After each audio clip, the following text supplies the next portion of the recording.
2024 kemarin 28,8% koresponden menyatakan dukungan pada paslon Andika dan juga Hendrar Prihadi. Kemudian dengan angka yang tak terpaut jauh tampaknya, Mas Tiar, sebanyak 28% koresponden memilih paslon Ahmad Lutfi dan Taj Yassin Maimun. Sementara di 3,1% ini koresponden masih belum menentukan pilihan atau tidak menjawab. Nah, kita akan beralih ke jajak pendapat atau survei Litbang Kompas, juga perolehan data silang atau cross elektabilitas berdasarkan generasi. Untuk generasi atau usia, di sini Litbang Kompas membagi beberapa generasi. Kita akan bahas terlebih dahulu terkait dengan cross elektabilitas berdasarkan baby boomers dengan rentan usia 58 sampai dengan 76 tahun. Yakni pada di generasi ini saudara yang memilih paslon Andika Hendrar mencapai 22,7%.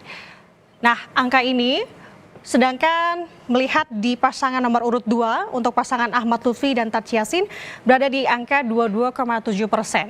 Nah, sementara untuk pihak yang tidak tahu atau masih belum menentukan sikap ini berada di angka 54,6%. Nah, kita akan beralih lagi berdasarkan generasi X dengan rentan usia di sini 44 sampai dengan 57 tahun.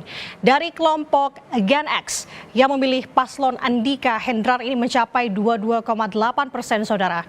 Kemudian untuk pasangan nomor urut 2, pasangan Ahmad Lutfi yakni sebesar 32,7% dan sisanya sebesar 4,5% belum menentukan pilihan atau tidak menjawab. Nah, kita akan beralih lagi ke generasi lain yakni generasi Y Madya, yakni pemilih berusia antara rentan usia 36 sampai 43 tahun. Dari kelompok generasi ini saudara, pemilih paslon untuk pasangan nomor urut 1 Andika dan juga Hendrar berada di 29%, sedangkan untuk di pasangan nomor urut 2 berada di 26,6%, sisanya sebesar 44,4% belum menentukan pilihan atau tidak menjawab. Kita akan bergeser lagi untuk grafik lain juga masih dengan generasi usia. Di sini generasi Y muda yakni memilih berusia 28 sampai dengan 35 tahun. Dari kelompok generasi ini saudara, pemilih paslon pasangan nomor urut 1 berada di angka 30,7%, sedangkan untuk pasangan nomor urut 2 di angka 28,6%, sedangkan di kategori tidak tahu atau masih belum memilih berada di angka 40,7%. Nah, ini yang kita nanti nih terkait dengan generasi ini yang seringkali diungkit-ungkit ya Mas, generasi Z atau Gen Z. Yakni pemilih berusia di bawah 28 tahun. Dari kelompok ini saudara, pemilih paslon Andika Hendrar mencapai 36,2%. Kemudian untuk pasangan nomor urut 2, pasangan Ahmad Lutfi dan Taj Yassin berada di angka 25,5%. Sisanya sebesar 38,3%. Masih belum menentukan pilihan atau tidak menjawab.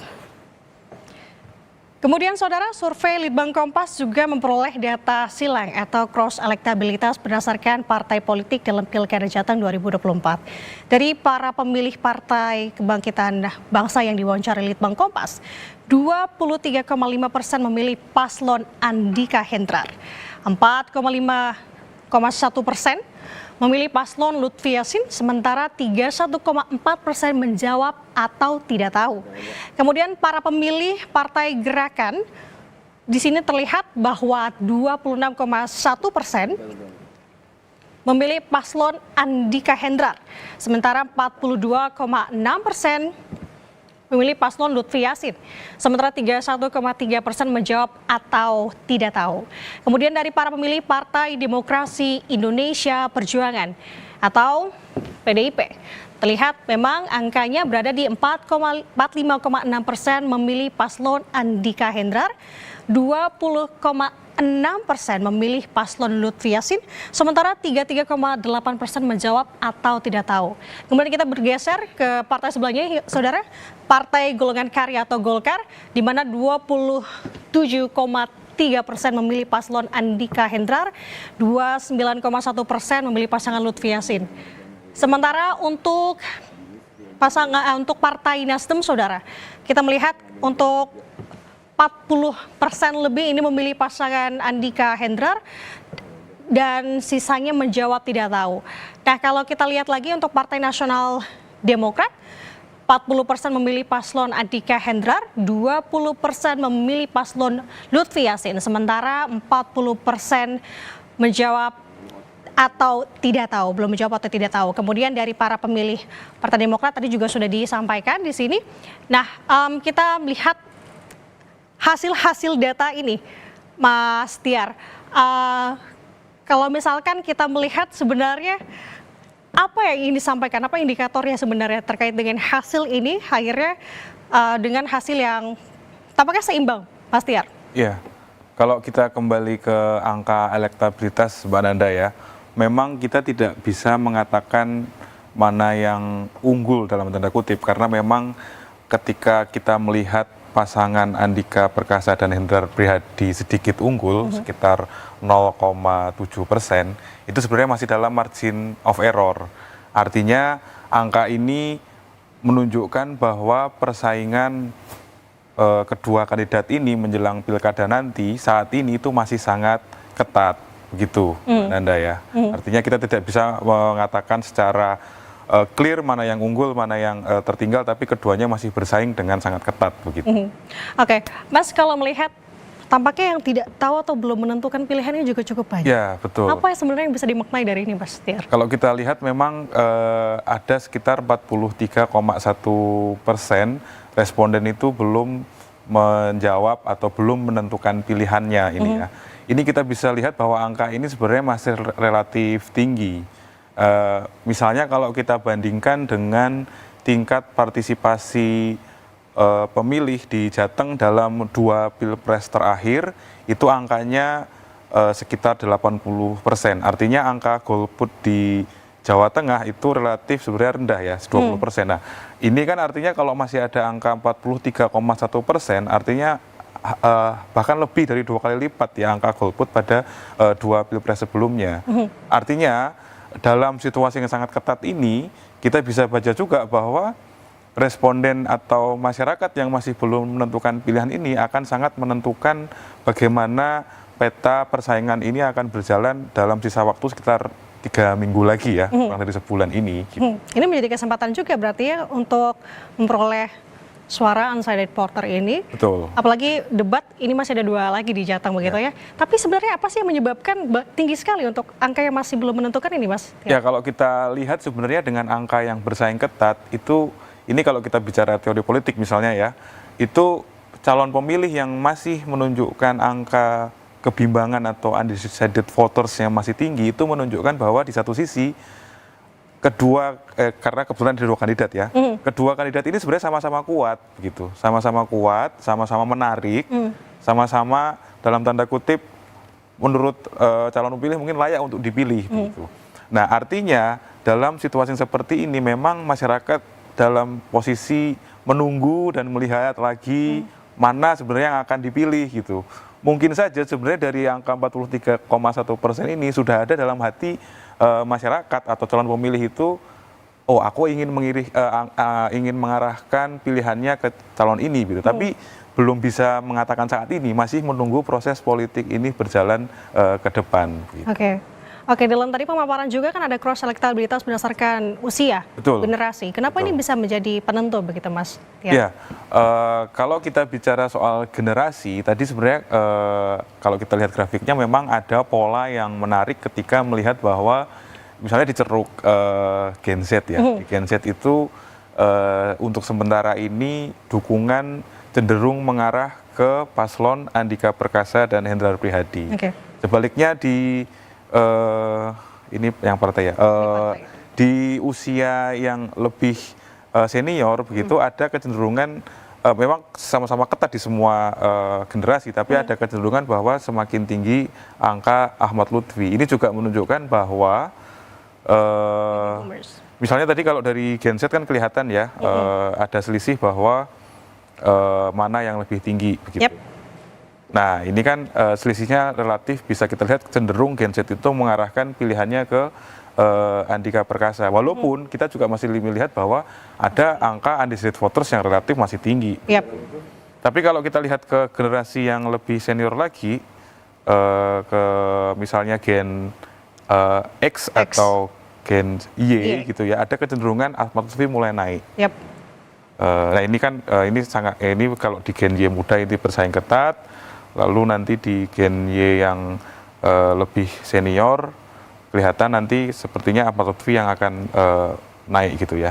Nah ini juga menunjukkan bahwa sebenarnya sejauh ini berarti memang Andika Perkasa ini terindikasi lebih banyak berkampanye atau bersosialisasi lewat media-media yang lebih dekat dengan anak-anak muda gitu ya. Sementara kalau kita bicara Ahmad Lutfi, mungkin kalau kita bicara di lapangan strategi kampanye yang dalam tanda kutip ya tradisional itu dilakukan dengan masif juga, dengan misalnya memasang baliho, spanduk dan seterusnya gitu. Oke. Itu akan menjadi perbedaan mungkin ya? Ya, artinya sebenarnya kalau kita baca di sini kita bisa melihat ada pola yang sementara ini terbentuk. Nah ini tinggal bagaimana nanti dalam perjalanan waktu masing-masing kandidat ini melihat mana yang masih kurang yang ditambah gitu ya, atau yang udah kuat ditambah lagi atau dipertahankan. Gitu. Ini kuat lagi karena masih ada waktu begitu Mas. Nah ini kalau untuk tadi untuk cross elektabilitas generasi, tapi kalau untuk parpol sendiri ini iya, bagaimana ini juga nih, Mas? menarik kalau kita lihat untuk yang parpol ya. Karena kalau kita bicara, mungkin kita fokus di misalnya 4 yang pertama, karena ini memang 4 partai dengan hasil, kalau kita berkaca pada hasil pemilihan DPRD Provinsi terakhir ya 2024, ini 4 partai ini kan memang yang paling kuat ya, ada PKB, ada Gerindra, ada PDIP, ada Golkar. Ya kita coba fokus ke yang 4 ini, kita bisa lihat pola bahwa di pemilih PKB dan Partai Gerindra yang dalam tanda kutip mengusung paslon nomor 2 itu sudah mulai mengerucut pilihannya ya. Artinya pemilih PKB itu sudah sejalan dengan partai calon yang diusung. Betul. Gerindra pun begitu. Kan kita bisa lihat angkanya relatif signifikan ya, tinggi. Begitupun di pihak PDIP Perjuangan yang mengusung paslon nomor 1 itu juga sudah mulai mengerucut dukungannya ke paslon yang diusung. Gitu ya. Nah menjadi pertanyaan adalah sebenarnya di Partai Golkar ya, angka undecided votersnya masih tinggi, lalu angka elektabilitasnya pun walaupun cenderung ke Ahmad Lutfi tapi nilainya masih sangat ketat gitu.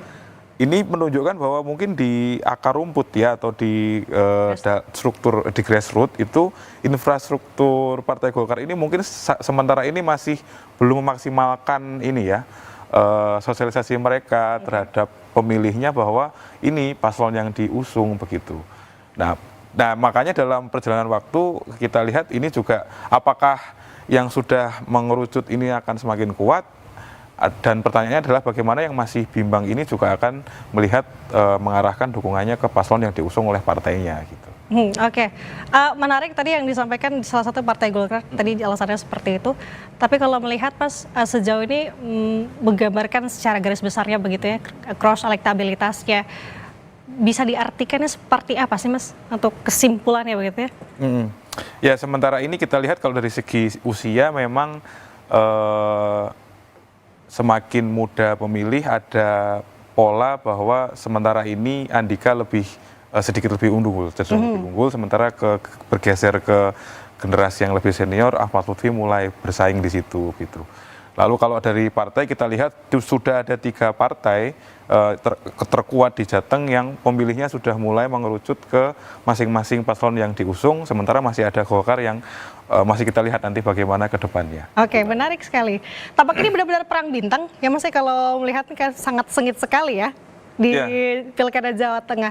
Nah tapi jangan kemana-mana, nanti akan ada pertanyaan-pertanyaan lagi Mas tentunya. Kita tetap ada di Breaking News Kompas TV, usai jeda.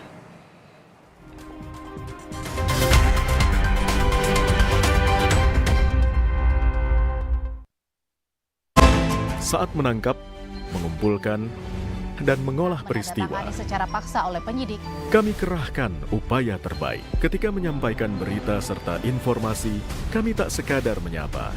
Ada referensi, aspirasi, juga inspirasi yang menjadi misi. Sapa Indonesia di Kompas TV. Independen, terpercaya. Saat menangkap, mengumpulkan, dan mengolah peristiwa. Menandatangani secara paksa oleh penyidik. Kami kerahkan upaya terbaik. Ketika menyampaikan berita serta informasi, kami tak sekadar menyapa. Ada referensi, aspirasi, juga inspirasi yang menjadi misi. Sapa Indonesia. Urut 2, pasangan Ahmad Lutfi dan Taci Yassin berada di angka 25,5%, sisanya sebesar 38,3%, masih belum menentukan pilihan atau tidak menjawab. Kemudian saudara, survei Litbang Kompas juga memperoleh data silang atau cross elektabilitas berdasarkan partai politik dalam Pilkada Jateng 2024. Dari para pemilih Partai Kebangkitan Bangsa yang diwawancari Litbang Kompas, 23,5% memilih paslon Andika Hendrar. 4,5,1% memilih paslon Lutfi Yassin, sementara 31,4% menjawab atau tidak tahu. Kemudian para pemilih Partai Gerakan, di sini terlihat bahwa 26,1% memilih paslon Andika Hendrar, sementara 42,6% memilih paslon Lutfi Yassin, sementara 31,3% menjawab atau tidak tahu. Kemudian dari para pemilih Partai Demokrasi Indonesia Perjuangan atau PDIP, terlihat memang angkanya berada di 45,6% memilih paslon Andika Hendrar, 20,6% memilih paslon Lutfi Yassin, sementara 33,8% menjawab atau tidak tahu. Kemudian kita bergeser ke partai sebelahnya, saudara, Partai Golongan Karya atau Golkar, di mana 27,3% memilih paslon Andika Hendrar, 29,1% memilih pasangan Lutfi Yassin. Sementara untuk Partai Nasdem, saudara, kita melihat untuk 40% lebih ini memilih pasangan Andika Hendrar dan sisanya menjawab tidak tahu. Nah, kalau kita lihat lagi untuk Partai Nasional Demokrat, 40% memilih paslon Andika Hendrar, 20% memilih paslon Lutfi Yassin, sementara 40% menjawab atau tidak tahu, belum menjawab atau tidak tahu. Kemudian dari para pemilih Partai Demokrat tadi juga sudah disampaikan di sini. Nah, kita melihat hasil data ini, Mas Tiar. Kalau misalkan kita melihat sebenarnya apa yang ingin disampaikan, apa indikatornya sebenarnya terkait dengan hasil ini, akhirnya dengan hasil yang tampaknya seimbang, Mas Tiar? Iya, kalau kita kembali ke angka elektabilitas, Mbak Nanda ya, memang kita tidak bisa mengatakan mana yang unggul dalam tanda kutip, karena memang ketika kita melihat pasangan Andika Perkasa dan Hendrar Prihadi sedikit unggul, sekitar 0,7%, itu sebenarnya masih dalam margin of error. Artinya angka ini menunjukkan bahwa persaingan kedua kandidat ini menjelang pilkada nanti saat ini itu masih sangat ketat, begitu, Nanda ya. Artinya kita tidak bisa mengatakan secara clear mana yang unggul, mana yang tertinggal. Selamat pagi saudara, Anda menyaksikan Breaking News Kompas TV bersama saya Nanda Aprilia. Saudara, Litbang Kompas baru saja merilis hasil survei terkait elektabilitas dalam pemilihan umum kepala daerah, khususnya dalam pertarungan pasangan calon gubernur dan wakil gubernur Provinsi Jawa Tengah. Survei Litbang Kompas ini diselenggarakan dalam rentan waktu 15 sampai 30 September 2024 dan dilakukan dengan wawancara tatap muka terhadap 1.000 responden yang dipilih secara acak menggunakan metode pencuplikan sistematis bertingkat. Adapun tingkat kepercayaan survei mencapai 95% dengan margin of error plus minus 3,2%. Survei ini, saudara, sepenuhnya dibiayai oleh PT Kompas Media Nusantara. Nah, kita lihat jajak pendapat atau survei Litbang Kompas juga memperoleh data silang atau cross elektabilitas by SIS atau kelas sosial ekonomi. Sebelumnya kita akan memperkenalkan lagi peneliti Litbang Kompas sudah bersama dengan saya, Mas Vincentius atau Mas Tiar. Nah, kita akan bahas lagi nanti, Mas. Nah, kalau untuk kelas sosial ekonomi, kelompok masyarakat kelas atas cenderung memilih paslon nomor urut 1. Kita lihat dari sebelah sini terlebih dahulu, di mana terlihat angkanya di angka 47,8%. Kemudian kita bergeser ke menengah atas, saudara, menengah bawah terlebih dahulu, di mana cenderung memang memilih pasangan Lutfi Yassin. Pada kelompok masyarakat kelas ekonomi bawah yang memilih pasangan paslon Andika Hendrar, ini mencapai 26,3%. Sementara 28,6%-nya saudara memilih pasangan Lutfi Yassin. Sisanya sebesar 45,1% belum menentukan pilihan atau tidak menjawab. Pada kelompok masyarakat kelas ekonomi menengah bawah,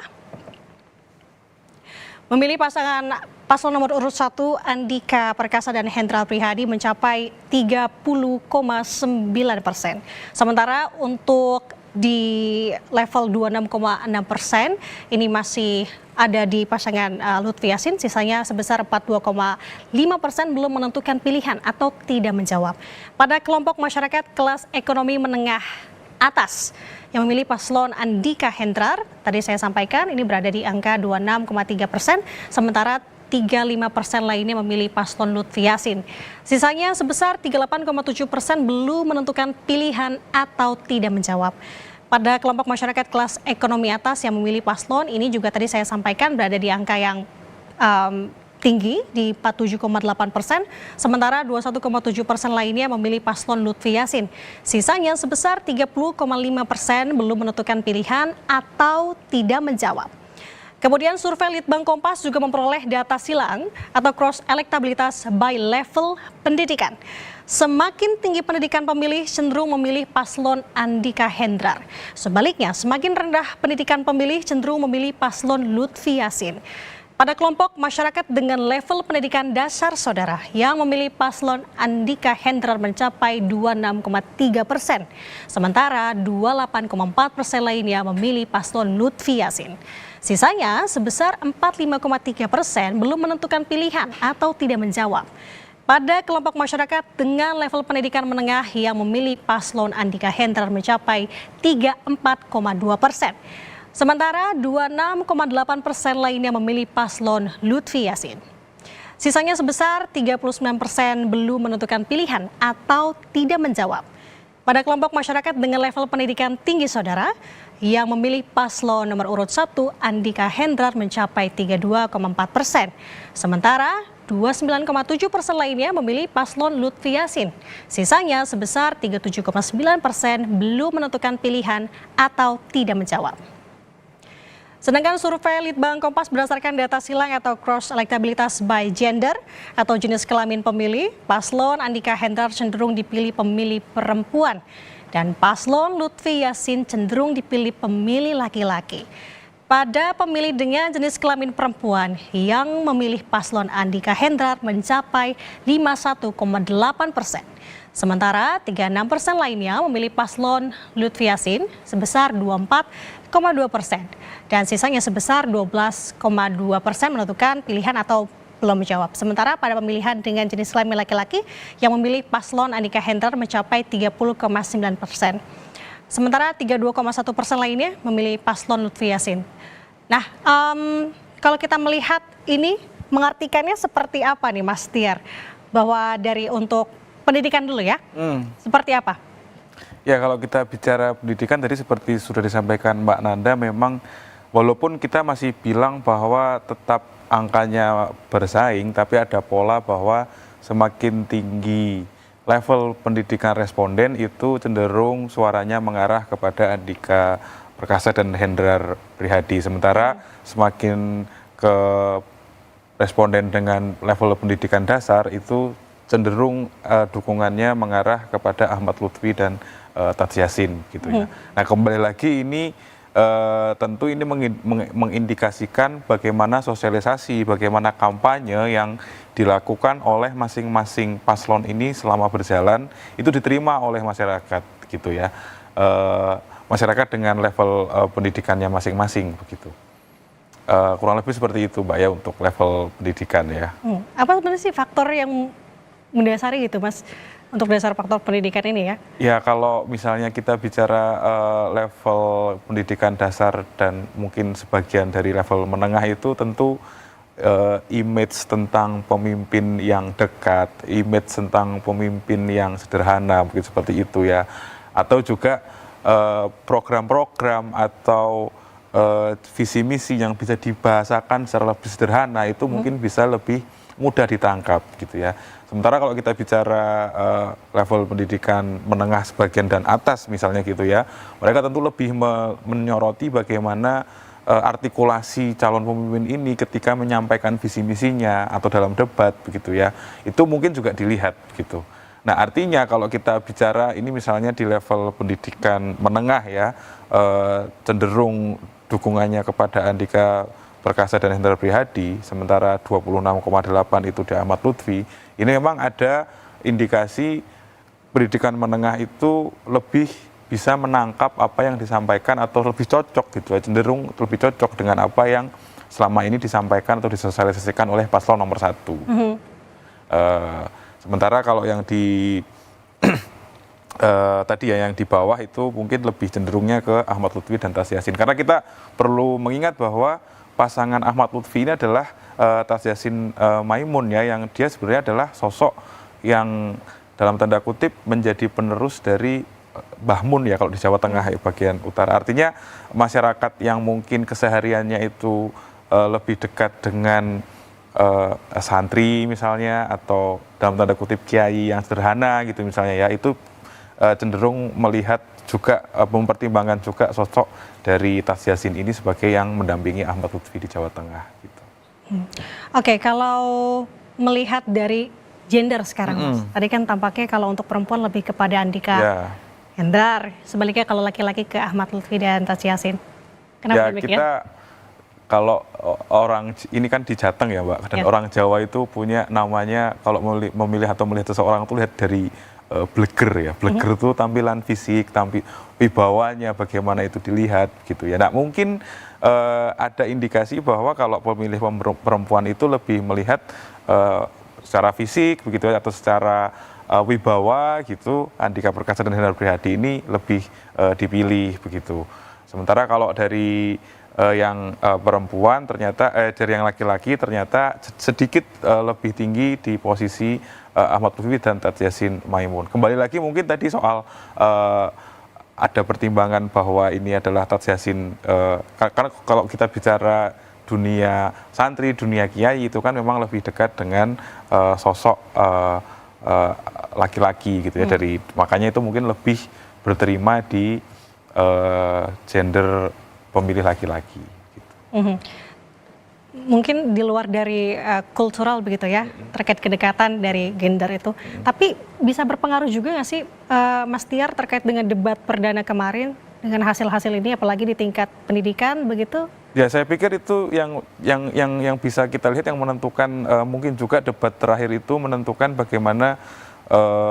Tapi memang kan ini surveinya dilakukan sebelum debat ya. Tapi tentunya kalau kita melihat kecenderungan bahwa masyarakat kelas atas, baik secara level pendidikan maupun kelas sosial itu, tentu mereka kembali lagi melihat bagaimana calon pemimpin ini bisa mengartikulasikan program-programnya, bagaimana nanti setelah dia memimpin apa yang akan dia lakukan gitu ya. Nah sementara kalau masyarakat itu lebih mungkin segmen debat itu lebih mengarah ke situ ya Mbak ya. Sementara kalau di responden dengan karakteristik sosial menengah bawah dan ke bawah, lalu pendidikan sebagian di menengah dan juga di dasar, itu mungkin melihatnya lebih ke yang mungkin pendekatan lebih sehari-hari gitu, pendekatan lebih sehari-hari.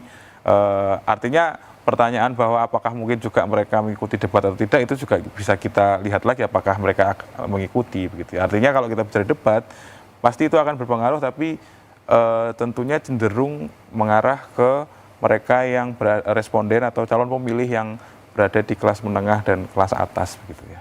Oke, satu pertanyaan lagi sebelum kita jeda Mas, terkait dengan kelas ekonomi pendidikan ini, apakah ini berpengaruh juga dengan program-program unggulan yang digaungkan masing-masing paslon? Ya. Dinilai mana yang lebih realistis begitu?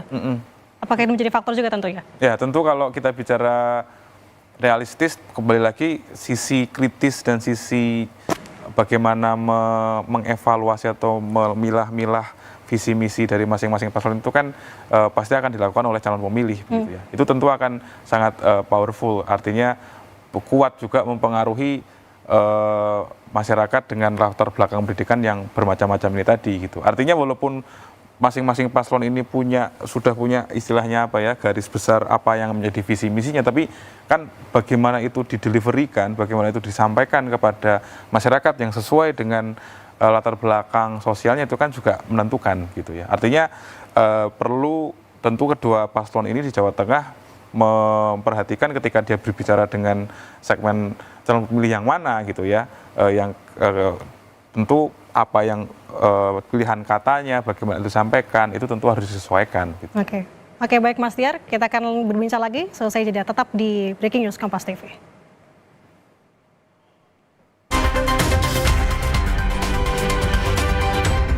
Masih bersaing dengan sangat ketat begitu. Oke, Mas, kalau melihat tampaknya yang tidak tahu atau belum menentukan pilihannya juga cukup banyak. Ya, betul. Apa yang sebenarnya yang bisa dimaknai dari ini, Mas Tiar? Kalau kita lihat memang ada sekitar 43,1% responden itu belum menjawab atau belum menentukan pilihannya ini ya. Ini kita bisa lihat bahwa angka ini sebenarnya masih relatif tinggi. Misalnya kalau kita bandingkan dengan tingkat partisipasi pemilih di Jateng dalam 2 pilpres terakhir, itu angkanya sekitar 80%. Artinya angka golput di Jawa Tengah itu relatif sebenarnya rendah ya, 20%. Nah, ini kan artinya kalau masih ada angka 43,1%, artinya bahkan lebih dari 2 kali lipat ya angka golput pada 2 pilpres sebelumnya.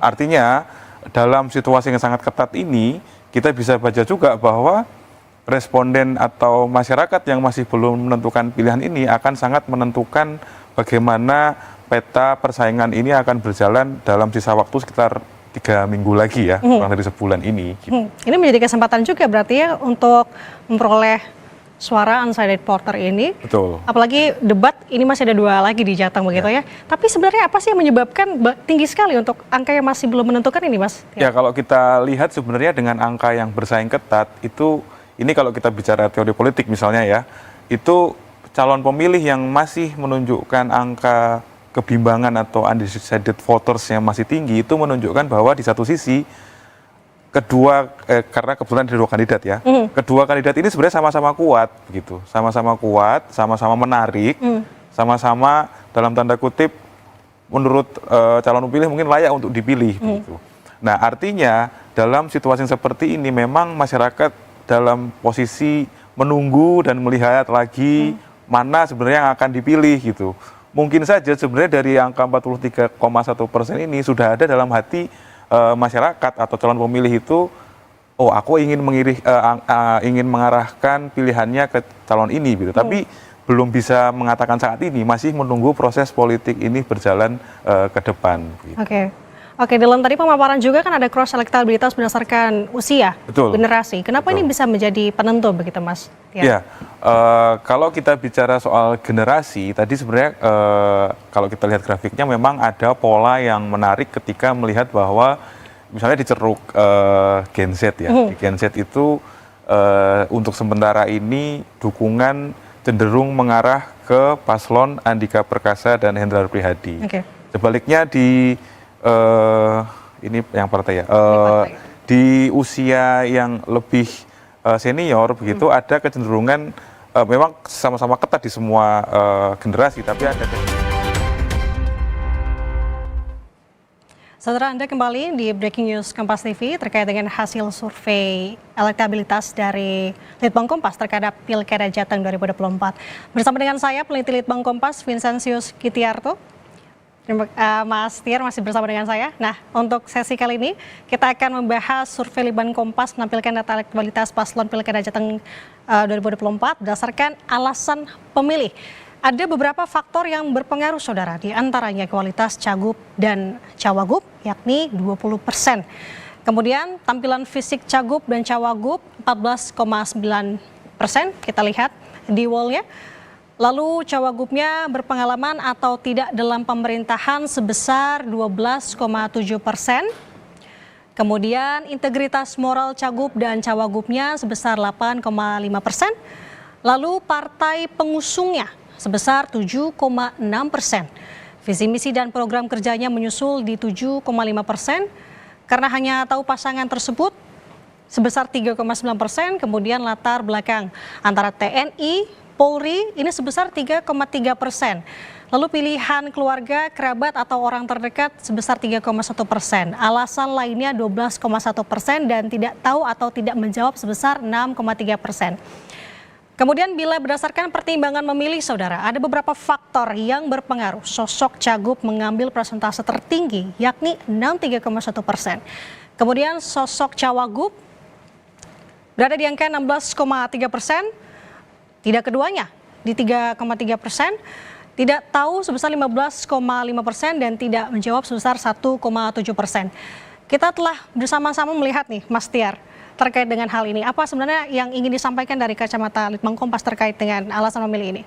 Ya, selalu dalam perjalanan proses pemilu begitu ya, alasan memilih itu dari sisi responden kalau kita amati selalu menjadi tarik-tarikan antara dua kutub. Yang pertama adalah kutub yang rasional dan juga yang non-rasional gitu ya. Kalau yang rasional itu berarti soal bagaimana kualitasnya, bagaimana calon pemimpin ini rekam jejaknya seperti apa, visi misinya seperti apa, program kerjanya seperti apa, itu yang dipertimbangkan. Tapi dari kutub yang non-rasional kita juga bisa melihat bahwa misalnya dari sini kan tampilan fisik itu ternyata juga diperhitungkan gitu ya. Atau misalnya karena pilihan keluarga atau pilihan orang-orang terdekat juga masuk di sini gitu ya. Tapi kalau kita lihat memang pertama-tama ternyata pemilih Jateng sementara ini sebanyak 20% mengaku bahwa kualitas calonnya yang lebih diutamakan. Ini menunjukkan bahwa ini ada sisi rasional gitu ya, bahwa kalau mau memilih calon pemimpin itu semestinya memang bicara kualitas gitu ya. Tapi menjadi menarik ketika memang ada 20% yang bicara kualitas, tapi ada 14,9% yang mengatakan tampilan fisiknya, gitu ya, tampilan fisik Cagup atau Cawagupnya, gitu ya. Ada 14,9% yang melihat di sana. Artinya kan ada sebagian masyarakat yang mengatakan kualitasnya lebih diutamakan, ada yang melihat tampilan fisiknya yang lebih diutamakan juga, begitu. Tapi juga melihat bahwa Cagup atau Cawagupnya itu berpengalaman dalam pemerintahan juga dipertimbangkan, ini juga penting gitu ya, karena memang kalau kita bicara calon gubernurnya gitu ya, baik Andika maupun Lutfi itu kan memang dalam tanda kutip belum punya pengalaman di bidang eksekutif ya secara langsung. Tapi kalau kita bicara wakilnya itu kan ada Hendar Prihadi yang pernah menjadi eksekutif ya di Kota Semarang, dan juga Tats Yassin itu adalah wakil gubernur Jawa Tengah sebelumnya. Itu juga dipertimbangkan. Artinya tetap jadi tarik-tarikan antara dua sisi ini gitu ya. Walaupun kalau kita melihat secara umum, tetap sisi rasionalitas ternyata yang lebih ditekankan oleh pemilih Jateng ya, ketika mempertimbangkan siapa yang akan dipilih begitu. Oke, Mas Tiar, terkait dengan urutan pertama kualitas. Ini kualitas melihat dari aspek apa aja, Mas? Ya nah ini sebenarnya juga menarik kalau kita bicara kualitas ya. Kualitas kan tentu biasanya orang akan melihat rekam jejak begitu. Dan kalau kita bicara Cagupnya dulu nih ya, Cagupnya dulu ini kan memang keduanya adalah walaupun dari latar belakang satunya TNI, satunya Polri, tapi kan mereka pernah menjabat di posisi yang cukup strategis ya. Kalau kita bicara Andika, beliau pernah menjabat sebagai Panglima TNI, sementara kalau terakhir jabatan di daerah Jawa Tengah itu kan Pak Lutfi ini adalah Kapolda Jateng gitu ya. Nah ini tentu itu kualitas itu juga dilihat. Kalau kita bicara Cawagupnya seperti yang saya bilang tadi, bahwa kedua Cawagup ini ternyata sebenarnya punya pengalaman di eksekutif, sebenarnya sudah di situ gitu. Nah itu kualitas itulah yang sebenarnya mungkin kalau kita lihat lebih dalam itu yang menjadi pertimbangan pemilih Jawa Tengah. Baik. Nah ini menarik lagi untuk visi misi dan program kerja tampaknya belum menjadi prioritas untuk para pemilih. Ini kenapa bisa seperti ini, ya, Mas biasanya Tiar? memang ini ya menjadi menarik kalau kita bicara dalam situasi proses politik di Indonesia. Orang bicara visi misi itu kayak ya mungkin itu hanya formalitas dan seterusnya begitu. Makanya mungkin masyarakat masih mempertimbangkan juga 7,5%, tapi mungkin tidak setinggi itu gitu ya. Tapi bahwa ini akan menjadi penting sebenarnya kalau kita bicara dalam situasi demokrasi yang ideal, ini kan semacam janji ya. Visi misi dan program kerja kandidat itu sebenarnya kan janji yang saat dia nanti terpilih itu secara sah masyarakat sebenarnya boleh menagih janjinya itu gitu. Nah ini mungkin yang ke depan kita lihat apakah ini juga akan dipertimbangkan atau tidak. Gitu.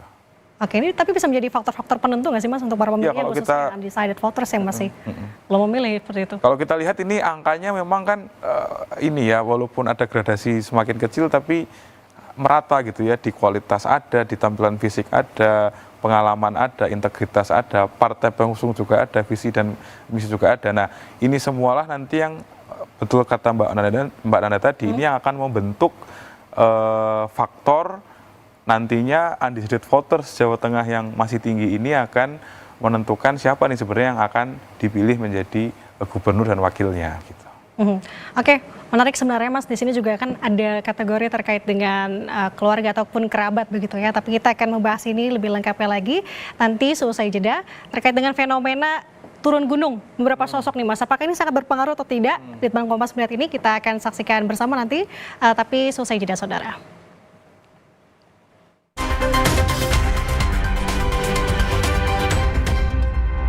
Bahwa semakin tinggi angka Ahmad Lutfi. Ini juga menunjukkan bahwa misalnya tadi kalau dari Gen Z kan kelihatan ya, ada selisih bahwa mana yang lebih tinggi begitu.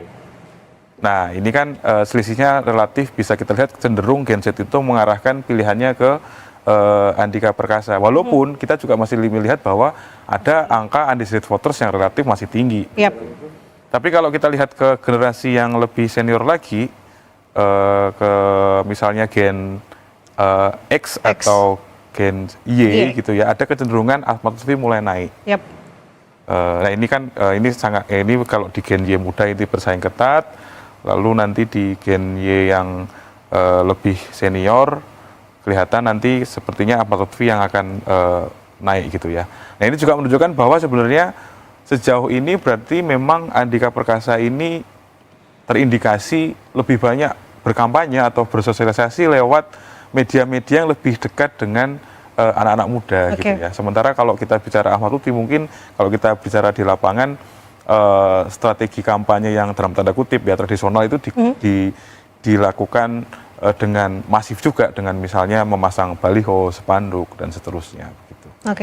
Itu makin menjadi perbedaan mungkin ya? Ya, artinya sebenarnya kalau kita baca di sini kita bisa melihat ada pola yang sementara ini terbentuk. Nah ini tinggal bagaimana nanti dalam perjalanan waktu masing-masing kandidat ini melihat mana yang masih kurang yang ditambah gitu ya, atau yang udah kuat ditambah lagi atau dipertahankan. Gitu. Ini kuat lagi karena masih ada waktu begitu Mas. Nah ini kalau untuk tadi untuk cross elektabilitas generasi, tapi kalau untuk parpol sendiri ini bagaimana? Ini juga menarik kalau kita lihat untuk yang parpol ya.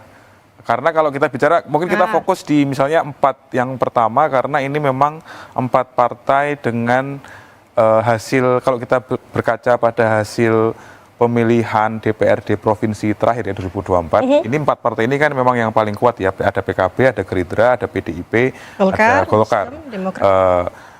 Ya kita coba fokus ke yang 4 ini, kita bisa lihat pola bahwa di pemilih PKB dan Partai Gerindra yang dalam tanda kutip mengusung paslon nomor 2 itu sudah mulai mengerucut pilihannya ya. Artinya pemilih PKB itu sudah sejalan dengan partai calon yang diusung. Gerindra pun begitu. Kan kita bisa lihat angkanya relatif signifikan ya, tinggi. Begitupun di pihak PDIP Perjuangan yang mengusung paslon nomor 1 itu juga sudah mulai mengerucut dukungannya ke paslon yang diusung gitu ya. Nah menjadi pertanyaan adalah sebenarnya di Partai Golkar ya, angka undecided votersnya masih tinggi, lalu angka elektabilitasnya pun walaupun cenderung ke Ahmad Lutfi tapi nilainya masih sangat ketat gitu. Ini menunjukkan bahwa mungkin di akar rumput ya atau Breaking News Kompas TV kembali hadir untuk Anda saudara bersama saya Nanda Aprilia, ditemani dengan peneliti Litbang Kompas Vincentius Kitiarko atau Mas Tiar. Sekarang kita akan membahas elektabilitas paslon Pilkada Jawa Tengah berdasarkan pertimbangan memilih yang didapat dari survei Litbang Kompas menunjukkan bahwa sosok Cagup menjadi faktor terpenting dalam sebagian besar koresponden, yakni di angka 63,1%. Kemudian disusul sosok Cawagupnya di angka 16,3% dan juga bukan alasan sosok Cagup dan Cawagup di 3,3%. Sisanya tidak tahu dan tidak menjawab yang bila dijumlahkan berada di angka 17,2%. Nah, elektabilitas paslon Pilkada Jawa Tengah berdasarkan latar belakang paslon, saudara, kita lihat. Di angka 54,7% koresponden memilih cagup dengan latar belakang militer atau TNI. Kemudian 19,2% memilih cagup dengan latar belakang polisi atau Polri. Sisanya 21,9% menjawab tidak tahu dan 4,3% sisanya tidak menjawab. Nah, kalau dari ini semua, Mas Tiar, yang bisa disampaikan apa nih melihat dari pertimbangan memilih koresponden ini? Ya, tadi pertama bahwa memang yang menjadi fokus itu lebih cenderung ke sosok gubernurnya ya, calon gubernurnya ya. 63,1% mengatakan ya sosok calon gubernur yang lebih dipertimbangkan. Sementara tetap ada 16,3% juga memperlihatkan sosok cawagup. Ya ini fenomena yang cukup umum bahwa ya yang namanya sebuah paslon yang maju sebagai kandidat itu tentu yang lebih diperhatikan adalah yang menjadi yang nomor satu gitu ya, jateng satunya kan nanti kan akan menjadi itu kan gubernurnya gitu ya. Hanya memang kalau kita lihat kan sementara ini calon gubernurnya itu kalau masyarakat semua tahu bahwa latar belakangnya adalah yang satu adalah dari militer TNI, yang satunya adalah dari polisi gitu. Nah dari tadi yang sempat dibacakan oleh Mbak Nanda bahwa masyarakat Jawa Tengah melihat cenderung memberikan dukungannya kepada sosok yang berlatar belakang TNI dibandingkan Polri gitu, berlatar belakang polisi. Ini kita bisa baca sebagai mungkin potensi mendapatkan suara lebih banyak, tapi di sisi lain ini sebenarnya fenomena yang juga cukup umum gitu ya, karena kan kalau kita bicara survei periodik yang selalu kita lakukan, kita kan juga mengukur citra lembaga dua ini ya, bahwa masyarakat memang punya persepsi, ini kita bicara persepsi ya, masyarakat punya persepsi yang cenderung citra TNI itu lebih tinggi dibandingkan citra kepolisian. Dan ini juga sesuatu yang sebenarnya relatif wajar karena memang kan tugas polisi itu yang lebih berhubungan dengan masyarakat sipil gitu ya, artinya kalau ada masalah, kalau ada hal yang mungkin tidak dipandang pas oleh masyarakat itu memang polisi kan cenderung lebih dekat begitu. Sementara kalau TNI itu kan ya karena fokusnya memang kan ke pertahanan negara begitu ya, masyarakat melihat lebih melihat persepsi ini sisi heroisme misalnya seperti itu gitu ya. Nah pertanyaannya angka ini memang sebenarnya kalau kita baca ini angka yang cukup wajar kalau kita bicara membandingkan latar belakang militer dan latar belakang polisi. Nah pertanyaannya adalah sebenarnya nantinya apakah ini terkonversi menjadi suara ke salah satu calon begitu? Karena dengan situasi seperti ini pun ternyata memang kan elektabilitasnya ternyata masih sangat ketat gitu ya. Artinya ketika masyarakat ditanya, oke, mereka punya persepsi ini gitu ya. Tapi ketika itu menjadi sudah ada sosoknya, ada pasangan calonnya, masyarakat ternyata untuk sementara masyarakat Jateng masih sama kuat kan tadi ya kalau kita bicara elektabilitas di depan tadi untuk kedua kandidat ini. Gitu. Artinya memang belum semua dari nilai ini memang langsung menjatuhkan pilihan suaranya begitu ya Mas? Betul. Oke, nah kita punya lagi pertimbangan memilih dengan melihat siapa sosok-sosok di belakangnya. Kemudian pertimbangan pilihan calon gubernur ini kita bisa dilihat Mas Tiar. Wah ini nih yang ditunggu-tunggu oleh saudara di rumah ya. 43,9% koresponden mendukung paslon yang didukung Joko Widodo. Sementara 42,4% tidak mempertimbangkan itu dan 13,7% tidak menjawab. Kemudian di pertimbangan pilihan yang kedua, 41,2% koresponden mendukung paslon yang didukung Prabowo Subianto. Disusul pertimbangan ketiga yakni 35,2% memilih paslon yang didukung Gibran Rakabuming Raka. Dan pada pertimbangan pilihan yang keempat, saudara, 34,7% memilih yang didukung Ganjar Pranowo serta pada pertimbangan kelima, 25,5% koresponden mempertimbangkan untuk memilih paslon yang didukung oleh Megawati Soekarno Putri. Nah, kalau bisa membaca ini, seperti apa Mas Tiar? Ya, kita mungkin melihat ke warna yang hijau dulu ya. Warna hijau ini kan istilahnya keberterimaan responden atau calon pemilih terhadap sosok yang mengendorse ya, kalau bahasa kerennya. Nah, kita lihat kan memang kalau sosok mantan Presiden Joko Widodo ini cukup krusial karena ada 43,9% responden yang mempertimbangkan, tapi 42,4% tidak mempertimbangkan. Kalau kita hitung netnya kan ini masih cenderung positif walaupun ketat. Ini kan berbeda dengan sosok-sosok yang lain. Kalau kita bicara Prabowo Subianto misalnya 41,2% itu dipertimbangkan, tapi ada 44,7 yang tidak mempertimbangkan. Artinya kalau kita bicara dua sosok nasional yang ternyata akan dipertimbangkan oleh calon pemilih Jateng, itu ya kita akan melihat ada nama mantan Presiden Joko Widodo dan Presiden terpilih saat ini yaitu Prabowo Subianto. Dua nama ini menjadi pertimbangan paling tinggi masyarakat Jateng dalam memilih siapa sosok yang akan didukung oleh dua sosok ini. Tentunya ada potensi menambah jumlah angka dari paslon itu. Walaupun kita juga bisa melihat Gibran Rakabuming Raka dipertimbangkan 35,2%, Ganjar Pranowo 34,7% dan Megawati 26,5%. Nah, sosok mantan Presiden Joko Widodo tentu tidak bisa diabaikan karena saat ini beliau kan secara geografis itu tinggal di wilayah Surakarta, itu kan menjadi wilayah Jawa Tengah gitu ya. Artinya secara fisik Jokowi itu dekat dengan masyarakat Jateng saat ini gitu. Artinya gestur-gestur politik ataupun dukungan yang mungkin diarahkan kepada sosok yang diarahkan itu akan bisa dengan cepat dibaca oleh calon pemilih gitu. Okay. Nah, pertanyaannya seberapa besar ini bisa berpengaruh gitu ya. Nah, ini mungkin dalam tanda kutip menjadi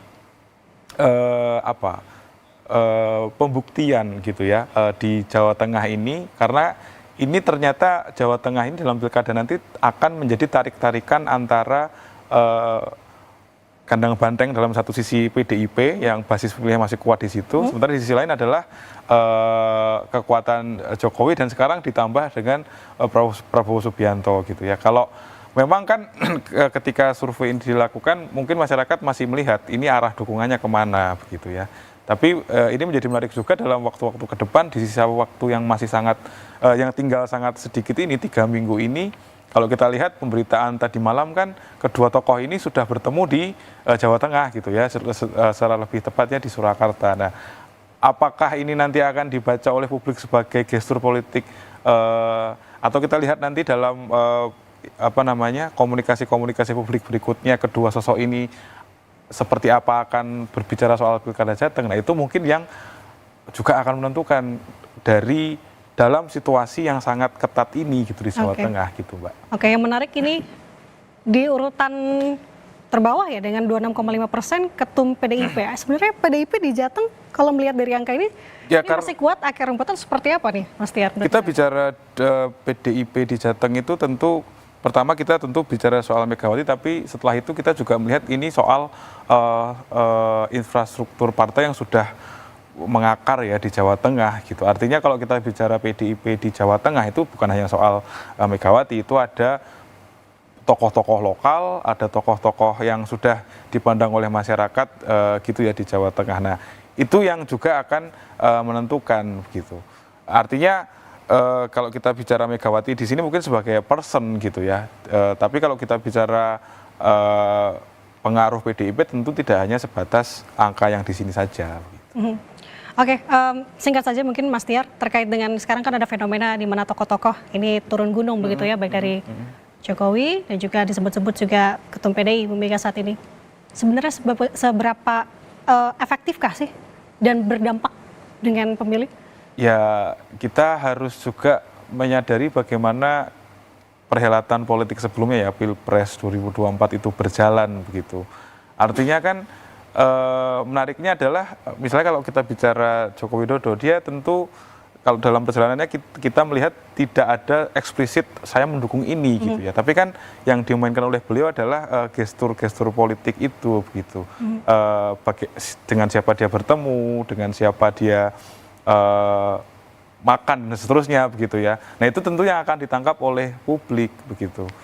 Nah, seberapa efektif ya masyarakat tentu sudah mengalami bagaimana endorsement ini berjalan di pemilu 2024 kemarin begitu. Nah, pertanyaannya apakah itu masih akan powerful di Pilkada Jateng 2024 24 ini, nah itu yang akan kita buktikan bersama nanti. Nah, ini yang akan kita buktikan bersama berarti ya, Mas. Oke, kita masih akan melihat kelanjutannya seperti apa, karena masih akan ada debat kedua, debat ketiga di Pilkada Jateng. Kita akan lihat nanti dinamikanya seperti apa. Terima kasih peneliti Litbang Kompas bersama dengan saya, Mas Tiar, Vincentius Kitiarko. Kita akhiri Breaking News Kompas TV terkait dengan hasil elektabilitas Pilkada Jateng 2024. Terima kasih, sampai jumpa.